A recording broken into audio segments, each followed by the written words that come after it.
Thank you for joining me, Tasty, here in another news rant. Before we get started with that, I just want to make a quick little announcement here. We're not going to do a review this week. We do those bi-weekly. So next week you will see a review, and I'm working on a Cadence of Hyrule one. That's going to be sweet.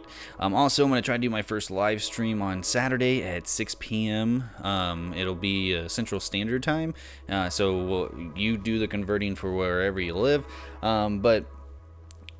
Other than that, I'm going to try to do these news rants Tuesday through Thursday, and then reviews every other week, and Let's Plays every Saturday there, and then a big news story every Monday. So that's a little announcement out of the way. Let's go ahead and dive into what you guys came here for. G2A did a response to Unknown Worlds, so we're going to look at those accusations that Unknown Worlds did and what G2A's response was. A little bit of an update video from one that we did earlier in the week here.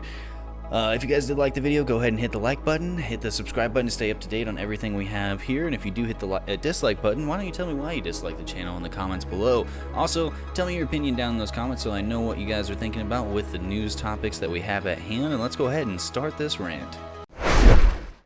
Earlier in the week, Unknown Worlds founder Charlie Cleveland stated that G2A owed them $300,000 for $30,000 in chargebacks due to natural selection 2 being sold on their storefront fraudulently back in 2013. G2A did say earlier this year that they would pay back 10 times the amount of chargebacks for developers if keys were sold fraudulently on their storefront.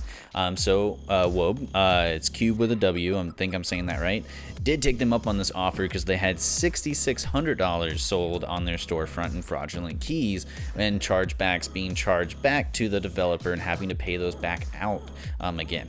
So that would be about $66,000 owed from G2A to just one company, let alone $300,000 owed to another company. As you can see, that would kind of make any internet storefront a little bit nervous, if not angry, at these kind of accusations being thrown their way. So G2A did fire back, stating here that they launched, and this is a quote from them as you're seeing here on the screen, launched in 2014, G2A Marketplace is celebrating its 5th birthday this year. The keys were allegedly stolen and sold before March 2013, 6 years ago.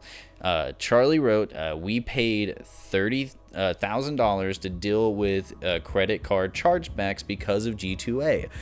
This is just slander, and we expect him to at least edit his post, if not straight up apologize. So they're actually calling, for Charlie Cleveland to come out and apologize.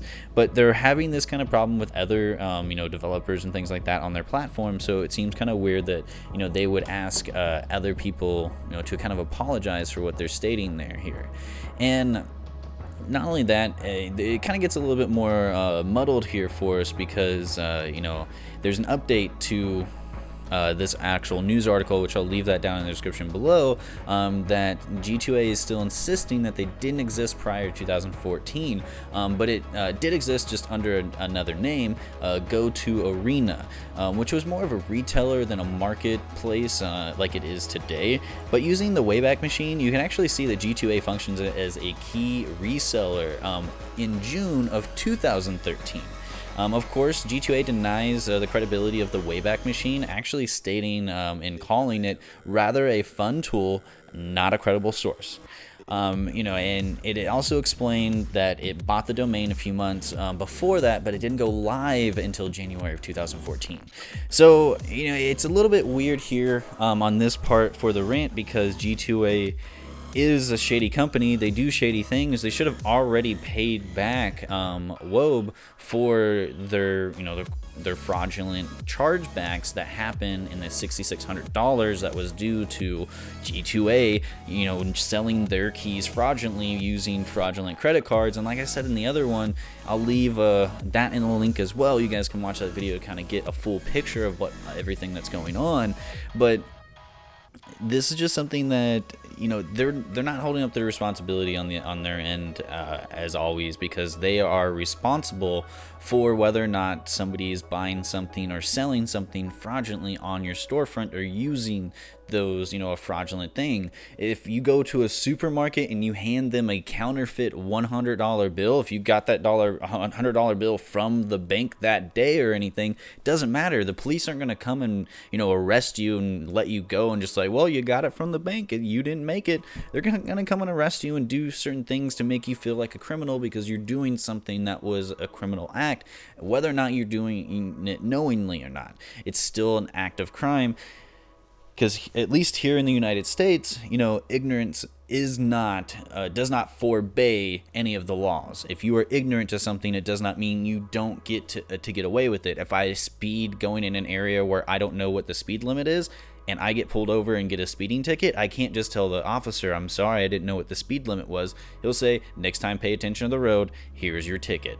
So that's just the kind of thing that kind of strikes me odd about G2A, is that they would rather insist that, one, that they didn't exist, where there is a little bit of evidence kind of showing that they did exist, or even two, coming out and stating that it's kind of slander that, Unknown Worlds would say something like that when they're taking their words that G2A stated and saying that they would pay back 10 times the amount in chargebacks, and them already admitting that they paid $30,000 to Unknown Worlds for said chargebacks here. Then why are we not just going ahead and paying the other $270,000 to them because of this?